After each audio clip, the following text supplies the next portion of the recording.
Hello, hello, and welcome to the home of British motor racing at Silverstone Circuit, right in the middle of Northamptonshire and Buckinghamshire, which is, I don't know why they would put a track there. Anyway, my name is Lil Bobanski, joined by Matthew Ruda. Yeah, I'm Drew Carey without the charisma. What can I say? Hi, guys. But that is very true. We'll be driving on... Only one person's gonna get that joke. Exactly, poor Sharky. We'll be driving today on International Circuit of Silverstone, which is a shorter track. We'll have whole 18 laps there, quite warm in England. I think that's the only warm day in English history. With 22 degrees Celsius air and 30 degrees Celsius on the track, so it will have quite a bit of grip here, as this is week 5 of Conelanders League. We are just past the equator here, as we are probably gonna see who qualified from heats any second now. There we go. There we are. Sharky qualifies from pole, followed by Gemini, Gunza, Cervantes, Spooky Squid, Cone Dodger, Maestro, this are quite low, Dijon, Mike 1 Fireman, and Jello, and Martin to the 4 powers, 2 for 40, Les Cubes, and Rotrix 2 not making the cut from heat 1. Yeah, surprised to see Cone and Master down that far. I don't really know what happened. It's weird. As we wait for Heat 2. There we go. Coming soon. Maybe not. Professionals! There we are. Heat 2 qualifiers. The Holy Moose, Mr. Bob, Carl PC, Racer, NCW G4, Rebel Cowboy. Nice to see him back up there after not qualifying for a few. Smart Pipe, George and Neon Tiger 2-5. Also not qualifying for the race. Vaporeon, Ollie Parsley, Incarcerant, and our favorite Blue Flag Ignorer, Shadow Wolf. Can I say that? Am I allowed to? Or is that too triggering? I don't know. No comment. Anyway, as you see our names there, send your hate mail to us, mostly to Ilya, because he produces all this shit. I just talk. Exactly, he contributes nothing. Well, that's pretty much my modus operandi. As we still see cars going around and around. Like, why did you put so much buffer in these scenes? Because we should be able to talk bullshit. Anyway, this is the... Like, we need an excuse or a reason. This is the Silverstone International Circuit, which is going into the arena. And in turn 4, instead of going to the actual good part of Laffield, Copes, and Maggots Beckett's, it goes straight onto, well, Hanger Straight.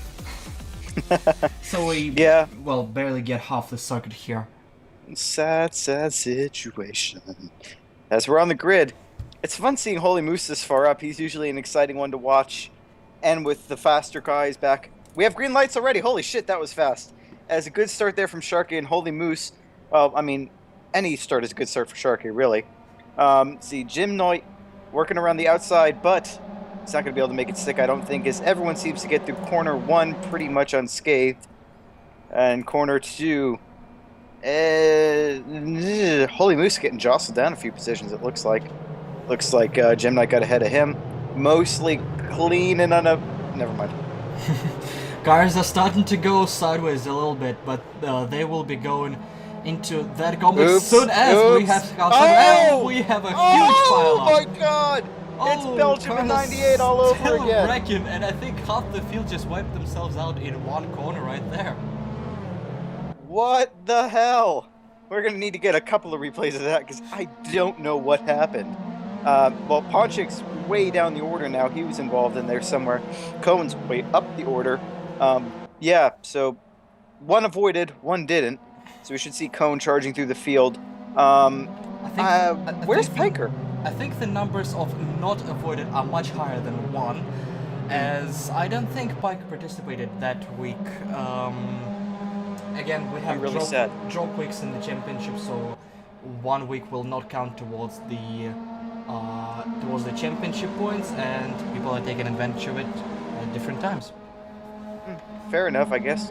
I'm just sad to see. I would have liked to have seen what he could do when let's just say the more established front runners weren't in their usual positions, as we remember back to Magello.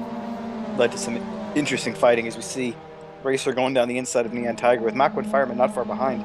Ponchik looking to regain positions after, well, the calamity that was Beckett's part 1, I think. That was Arena turn 4 into turn 5 onto Chapel. Yeah, they don't go to Maggots Beckets. Hey, you're right. You Chapel. did say that. I just saw left and right and assumed, being Silverstone, that we were on the proper racing circuit, but we are neither in proper cars nor a proper circuit. Fitting. Oh God, no! I'm triggered. I'm gonna eat something. Oh God, I'm triggered now because first 5 cars of this race just blatantly cut the stove. Just extending the track limits beyond any reasonable doubt, as cars are pouring into the valley, whatever the hell the pronunciation is, of this turn and forwards to the club. D-Jump going a little bit too wide, which will cost him a lot of space and time into the start-finish straight. The wing complex is on the right, and they're heading into the Abbey. There's gonna be side-by-side action. D-Jump slowing down, trying to cross over right there. Rebel Cowboy and 2-5 right behind him, and D-Jump will have the inside line here, as we see Servatis trying to do something here. D-Jump has the inside, and he should be able to hang out to this position. Nice crossover by D-Jump as he keeps the position right here. Cone Dodger is stuck between Servatis and Spooky Squid. They're going onto the hangar straight via the Chapel right here. This will be a big draft train, which looks like a 5-car draft train, and D-Jump is not too far behind, but he is also getting chased right there. I think Code Dodger is getting a huge bump to Servatis right there, just making him go faster by the power of his front bumper. Yeah, let's just well, yeah, what else can you say about that? Push, shove, and get yourself ahead. I mean, I wouldn't want to be anywhere near Spooky Squid after what happened in the last race. Or was it the last race or Jello? I can't keep track of them all. The races are coming thick and fast. Well, not really, but we're just behind on commentaries. As we see Squid taking the inside line on Cone. Cone got a bit of a messy exit there. Might cost him some pace, but will it cost him the place? We saw the same thing happen between you and somebody else, I can't remember. And he was able to hold on to the position. Holy Moose got shuffled way back, as we could see a replay of the start. Spark Pipe bogging just a tad, not too much. It gives you the advantage going into the first corner, though. We're going to see it too wide. D-Jump, that was who you were battling, whose name I forgot. Conductor had a great start, and he cleared 2 cars before turn 1, as there's a little bit of pinching going on, as expected in Abbey. Yeah, you almost did a cowboy up the ass, something which, well, I saved that for the nighttime. As, oh God, Smart Pipe going around and, well, almost tagging Jolo there. As I'm waiting for the replay of the big one. Here we go. Is this it? No, I think that's turn 1 by Carl PC, and I think that's going to develop further on. I think there's a lot of bumping going on. Carl PC slowing down for Guns, as Servatis is tagging him from behind. As he slows down a lot of cars right there, which basically creates a 5 wide. There's not enough cars. The Spooky Squid washes out on Carl, and that's what started the calamity. Yikes. Some nasty stuff going on. There's Ponchik is getting faced the wrong way. Smart Pipe, Jolo taking to the grass to avoid. And Smart Pipe decides, you know what? It's not a big enough crash. F it. I'm just going to go up Fireman's ass. As we see 2-5. Arriving at the scene of a crime. Just like, oh, hi. Oops, ow. Up the ass. Oops. He did a nice job basically plowing through the wreck. Hitting everybody. Getting position. We see Maestro basically absolutely nowhere to go, stuck between Carl and Racer, and getting punted by Neon and 2-5. And everybody. Not really smart one. I think that there was a wreck going on there, and everyone decided to get revenge on Ponchik for all of his aggressive moves. Just like, nope. Here's our chance. We can get away with it, guys. Just hit him. Hit the fucker. That's also Jello trying to be slow, but NCWG started going. Jello forced to cut the track. No real time lost as we are going forward, as Mr. Bob washes out on Moose right there. Moose is still... nice recovery. He keeps the car on the track, but loses quite a few positions there. That's why I got shoved down the over.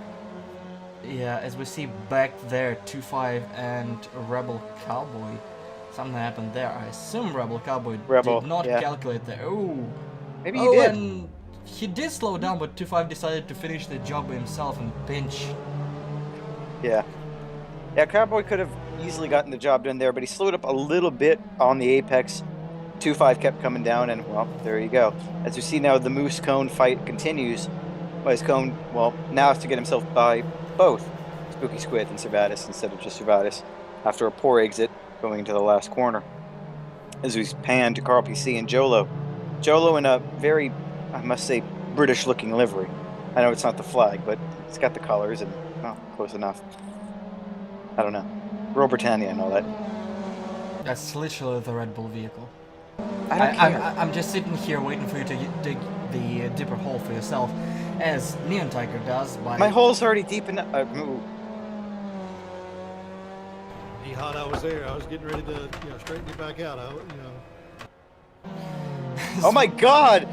Video production quality! It's happening! I know, right? As Neon Tiger was sliding all over the place and almost collecting, I think it was Mach 1 Fireman while he was at it. Well, I mean, if you're gonna lose it, you might as well have an audience. That's your motto, right? Mr. Bob and Cervantes going side by side into Abbey. Mr. Bob doing the smart thing and just slotting back, and I think Cone Dodger was about to murder Squid once again. Cone is washing up on the outside, not enough space, still slotting behind, waiting for his opportunity. You can clearly see the difference between some of the more aggressive drivers and Cone. Cone is just sitting here waiting for a perfect opportunity to get his position, while I think someone like Maestro, as we can clearly see here, would be putting his nose there every single turn and probably not getting the move done every single turn. Yeah, I mean, he's usually not a driver who asserts himself, much more passive, but then again, you never know when all of a sudden it just might come out. I could expect to see an aggressive mood from him sooner rather than later. He's not going to want to stay behind Spook Squid too much longer, especially if he wants to try to get on the podium. Speaking of podium, well, Sharky's up front. Who gives a shit? That's pretty much a given, unless there's a massive accident like we saw in Magello, or the apocalypse is near, which, well, thankfully it looks like we got a few more days to survive. Well, a few more weeks, because I guess we already got a few days. I was about to say up until November. When is the election in the United States? As Spooky Squid goes onto the pit lane. Right about when we do our next commentary. And I'm going onto the pit lane, and Rebel Cowboy already been in the pits one lap earlier, so very early pit stops on lap 5 out of 18 for some cars. 2 stops? I can't imagine that would be good on time. Well, maybe it's full tank, and I guess for Squid, and maybe for me as well, it was to avoid the traffic, because Squid was right in front of Conan. Someone was turned around there. And you can see it's very, very congested right here, and you're really losing time. Might as well pit, fill your tank, and try to get some clean air for better laps. Yeah, I guess. It's just tire consumption, tire wear. I'm a little bit nebulous there. Yeah, someone was turned around back there. Not quite sure who it was, as we see Cone looking to maybe make a move stick. Now's his opportunity. If he can get by Mr. Bob, and it looks like he's going to, he has a bit of clear track thanks to the pit shuffling that's been going on. He can try to make use of it as we have a 3-wide situation.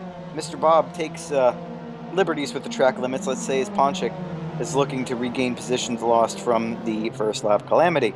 Gets it done nice and easy, and taking in his true favorite Master ride. Ponchik style, doesn't go on the track at all to make the overtake stick, but who cares? What are rules anyway? Jello is trying to come back, but not quite there, not quite enough speed, as we see a replay what happened between NCWG and Maestro. NCWG slowing down as Maestro pinched quite a bit, and Racer was chasing NCWG and just speed maneuvered him out of the way. And NCWG is not slowing down, he will rejoin right in the middle of the club, and right behind Maestro. So that's a perfect rejoins. Racer bunted him out of the way, and he finds him still in front. As we see what happened to Gunsis, that was the car that was turned around. Yeah, yet another solo spin from Gunsis. He's been off his game the last couple of races. Very true, he missed the first 3 races of the season, and he returned to not the best of conditions. Yeah, it's a shame to see. Usually he was a pretty strong midfield contender. And, well, now he's just doing an imitation of Dead or Alive. As we see, the Holy Moose and D-Jump were both on the pit lane on lap 7. Mm-hmm. Yeah. It's not one massive pit wave. People are pitting left, right, and center throughout all this time, all this huge pit window. Well, the exciting thing about it is it looks a little bit impromptu, like they're trying to, as you said, remove themselves from traffic, which leaves the possibility open to mistakes, management required later in the race, it could shape up to be a very interesting latter portion of this race, as we see a three-way battle here. Neon Tiger trying to go down the inside.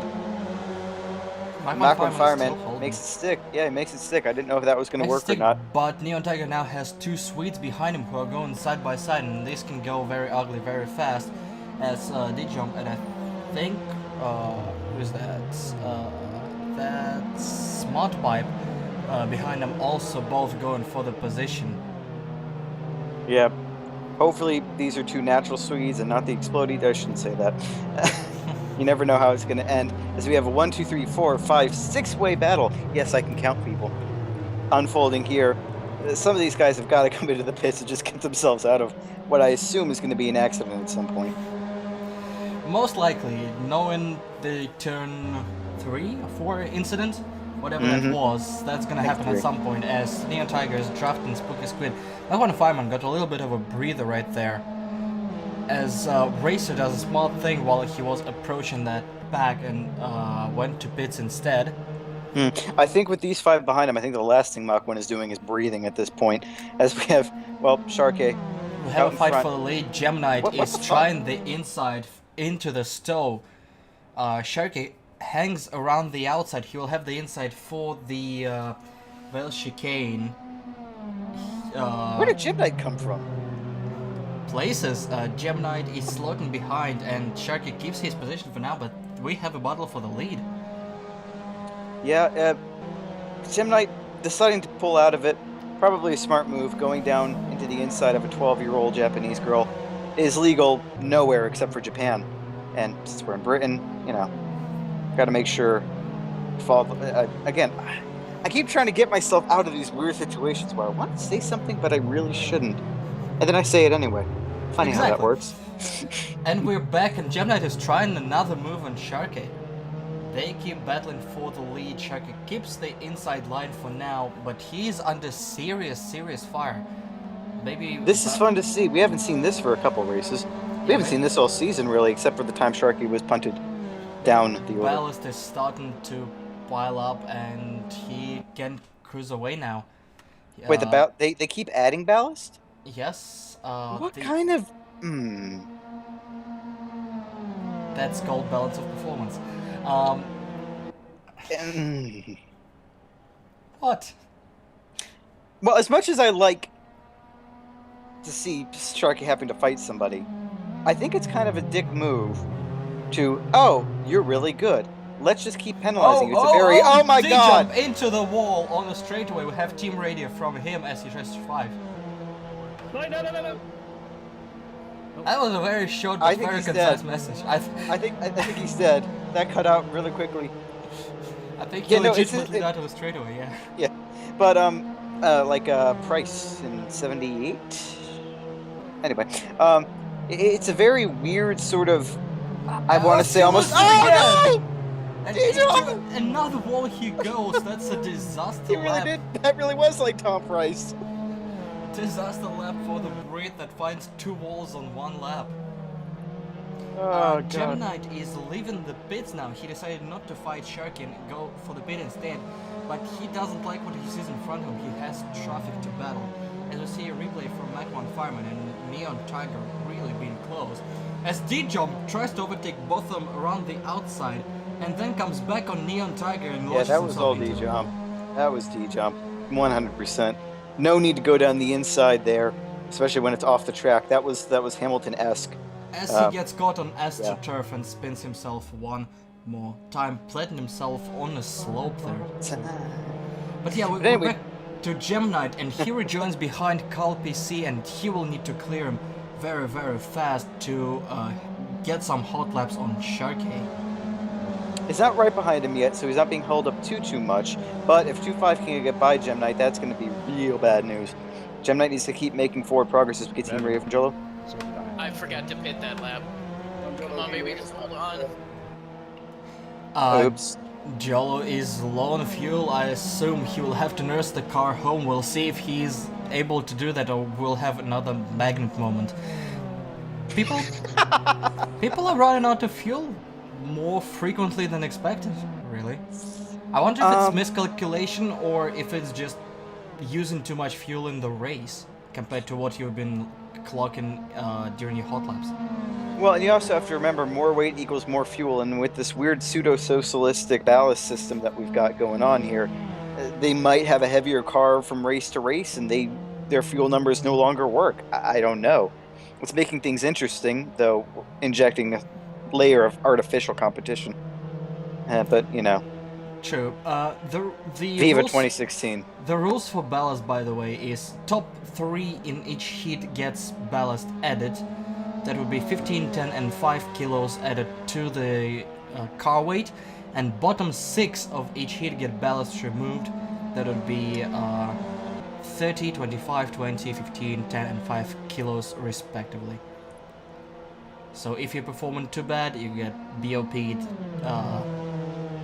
and weight removed, and vice versa. And the ballast limit is capped at 150 kilos extra. Yeah, I'd love to see what Mercedes would think if Bernie came along with that idea, but... I would love that implemented in Formula 1, to be honest. There are other series to watch if you want equal racing, I would argue. Like But V8 they're boring. supercars. Well, V8 supercars aren't equal.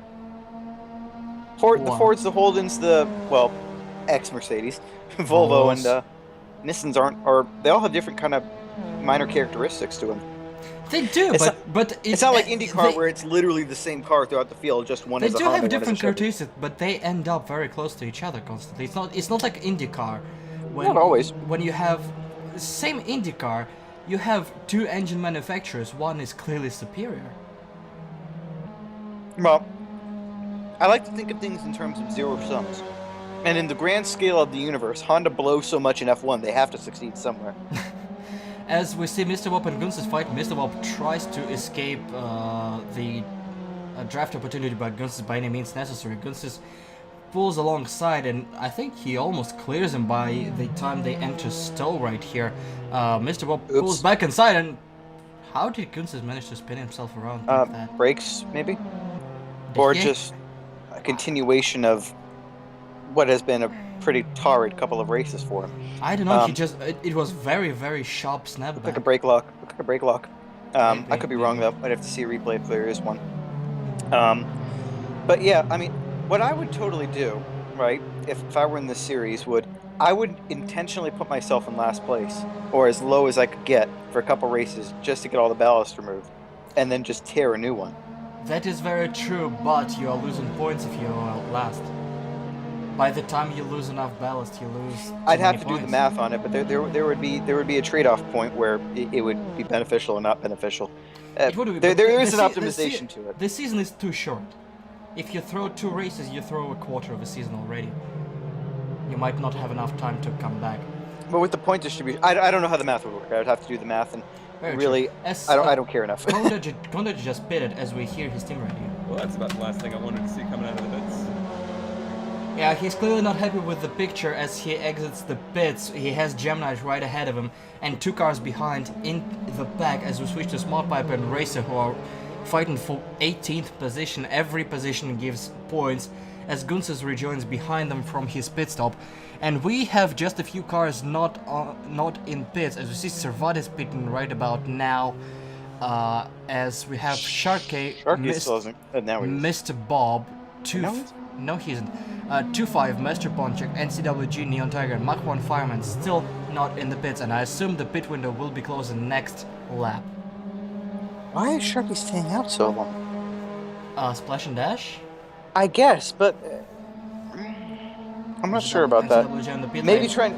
as NCWG comes in, maybe, I mean, could have clear air, trying to maximize it, but it looked like he was behind Servades there. I don't know. So you have a battle going into the first corner. There we go. We switch back to Smart Pipe and Racers. They still go side by side, heading into Vallecona. Smart Pipe hanging around the outside. Gunzes is trying to apply some pressure to maybe sneak by as Racer gains the 17th position in this race. Gunzes is looking for an overtaking opportunity, not finding one yet, as Smart Pipe also gets a little bit of draft. They're gonna be very close to each other in turn 1, indeed, as they go right in the train formation.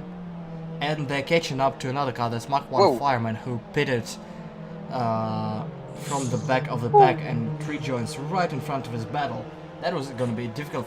That is going to be difficult for him to keep the position because his tires are colder. I thought Smart Pipe was gonna go up into his ass there.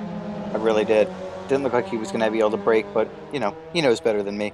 Gets a Whoa, little bit Smart of Pipe. grass there. Yeah, a little bit of grass. Drafting off a Smart Pipe though. He's doing the Shane Van Gisbergen maneuver. 2 tires in the grass. Cool him off. I'm not sure that's cool enough that he was doing, but okay, we'll roll with it. Smart Pipe goes on the inside of who's that? That's Mach 1 fireman, who actually loses 3 positions in one turn by going too wide. Okay then. Was he being lapped? No, he wasn't being lapped. What the hell was he doing? He lost 3 positions right there. As Gunsis tries a move on the inside, side by side with Racer, and he will have a speed advantage going into the club as Smart Pipe tries to run away with it while the 2 guys behind him are fighting. Mach 1 fireman still not able to regain his pace. Something must have happened there. Maybe tires are getting too old. Maybe tires are getting too old as Smart Pipe takes a creative route through the first corner. Let's just say, thank God the camera wasn't hit. That thing is expensive. I don't really know what he thought he was going to gain from that. He's about the same distance ahead. As Gunsis moves himself up. Misjudged it, as Gunsis indeed gains a position. And Racer lost actually another position to Mach 1 fireman, and Racer losing 11. I think Racer spun back there. Yeah, if I was Mach 1 Racer, I wouldn't worry too much. Gunsis will spin himself again shortly, as we see, as you were about to say, Gem Knight under attack from Cone, so take it away, baby.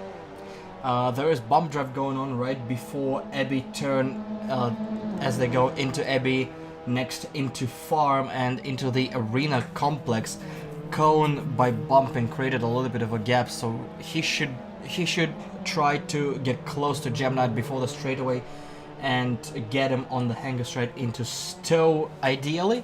He still has a couple of laps to try his maneuver because the car ahead is Servatis and he's 5 seconds clear. I don't think they have enough time to get to him. You see there, Servatis up the road. And Servatis is actually not too far away from Sharky. I think there are just a couple of seconds between them. If Servatis has the pace, he might be able to try something. Yeah, Sharky clearly knew what he was doing on the pit strategy as Cone bumps Gem Knight again. Just giving him little pushes, and then he's just going to give him a big wallop out the door.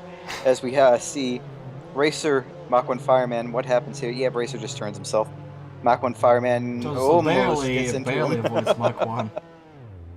Yikes. As Racer turns, is he gonna try to do that? There is a sausage curb. There is a massive sausage curb right there. Oh my god. He took the sausage. Oh my god, don't drive over those curbs. Pro tip right there, ladies and gentlemen, and kids of all ages, don't take the sausage. Smart Pipe loses it into the club corner, manages to keep the car straight, but Gunsis drives straight through it without any competition, really. Yeah, all these references to things which are straight I know nothing about, and not have for 25 years. There was almost an English sentence in there somewhere. As we see the Gem Knight Cone Dodger battle continuing. Spooky Squid way out of the picture, much to the relief of Cone. And he can focus on what's ahead. Yeah, Calpicine car 01 is pressuring NCWG. They'll go out side by side, trying to find the speed going into the chicane at the end of the circuit. You could not have said that more staccato if you tried. I'm also curious, what's the flag on Carl PC? Because it looks like the Norwegian flag with a yellow cross in it. That is Team Scandinavia flag, which Okay. is basically a mixture of Finnish, Swedish, Danish, Norwegian and and Norwegian. Danish. Yeah. Well, I've always thought of the Scandinavian flag as yellow background, red cross. Maybe I'm wrong. I don't know. There are multiples. There isn't one. There are fictional ones. I got you. I understand. Well, it makes sort of more sense. It's cool. Alright, Wait, the Faroe Islands aren't included? Bastards. Sorry. Cone is still drafting Gem Knight, and really, he doesn't have much time. Like, he's gonna have white flag this time by. So if he wants to make the magic happen, he needs to make a move sooner rather than later. Well, he's got to assert himself. I mean, he's had a good race, a clean race, avoided most of the calamities. He's got to make an assertive move. Is this going to be it? Nope. He looks, decides against it. He's Gem Knight is pressured for defending time, rather though. well inside line. The best bet is still a straightaway with the Dread because Gem Knight is covering off the inside line all the time. Cone has a little bit of a run here. Will he try it too wide? I don't think he's close enough. He won't be going just yet. Slotting behind Gem Knight. Still riding his rear bumper. That will be an interesting last lap. Cone will have to make a move eventually. He is just playing it safe for now, but he was waved wide. He has to try as Holy Moose going for the inside of Mr. Bob and clearing him. Maestro Punch trying to do the same. Mr. Bob lost a little bit of base, and as 2-5 and me are also gonna have a dance in the last lap. A lot of battles developing towards the end of the race. We have 3 wide right there. Wow. Holy Moose keeps the position. As we see side by side, Condor tries to go around the outside. Gem Knight going too defensive onto the inside line. Cone is clear already. Will Gem Knight try late braking to try to keep the inside? He kinda does. Cone leaves him absolute minimal space and keeps the inside line. He will have the inside. He crosses over. Gem Knight will have the inside. No, he doesn't take it. Okay, that's not how you race, guys. Yeah, that was interesting. But then again, but the inside becomes the outside. You got to remember it's a left-right. So Gem Knight takes the inside there. He loses the inside for the next corner. Cone keeps the position. Yeah. We still have a fight. Holy Moose and Mr. God. Bob fighting Oh, for God. position. Maestro is looking behind, side by side. As we see behind, 2-5 losing it into the last turn as he gets past. Holy Moose keeps the position. Wow. Mr. Ponchik diving on the inside, trying to save the position. Mr. Bob barely has anywhere to go. Mr. Ponchik will try a draft move to start finish line. No. Damn. Nice. As 2-5 loses the position into the last complex, as well as we see the replay of what happened to him. Yeah, this should be interesting. Looks like he just washed out all by himself, unless you gave him a helping hand. Let's see. Nope, no touchy. He just loses the car. By his Wow. own, returns and almost wipes me. Albi keeps the car on the track as we finish the race. Oh, what a fight in the midfield. Ponchik did what Gem Knight should have done. Stuck it on the outside going into the left-hander. Carried a bit more speed and then just taken the inside. That's how Ponchik got a position. Gem Knight could have taken Cone back. Decided against it. And so we finish with Jolo hitting the pit wall and scaring the shit out of a bunch of race engineers. They probably deserved it, as we are switching to Racer, who is probably finishing last, as we see our race winner, Sharkey, again. I see a 12-year-old girl. What are you talking about? According to Maestro, it's a 16-year-old girl, but it's Which still is illegal. still under the age of majority in every civilized nation except for Sweden and Japan. Exactly, so the points But still actually, stands. Sweden won't be a civilized nation for much longer anyway. As we get to see a beautiful view of the 12/16-year-old girl on the hood of Sharky's car, who finished first. Servatus in second, Cone third place with Gem Knight in fourth, Spooky Squid, the Holy Moose, Ponchik with a great recovery drive after some early calamity, Mr. Bob, Georgian, and 2-5. Yeah, some close racing top 10, all within 30 seconds of each other.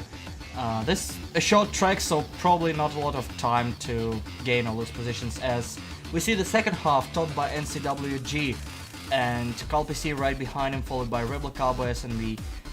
Neon Tiger Gunsis, after a couple of spins, recovered to P15, followed by Jello Smart Pipe, Mike 1 Fireman, D-Jump, and Racer 0940 having an absolute nightmare of a race, finishing more than a minute behind the leader. It's good to see Rebel Cowboy up back in the midfield after an adventurous couple of races, let's say. As we see the season standings, Sharkey extends his lead to Cone to 8 points. Ponchik, not far behind Cone, 4 points. Servatus, Gem Knight, Piker, who didn't participate in today's race, Spooky Squid, Georgian, the Holy Moose, and Mr. Tommy's round out the top 10. As next we're going to see the rookie standings any minute now. Well, indeed. The gaps are starting to grow a little bit, but they're still within 5 points of each other in top 5.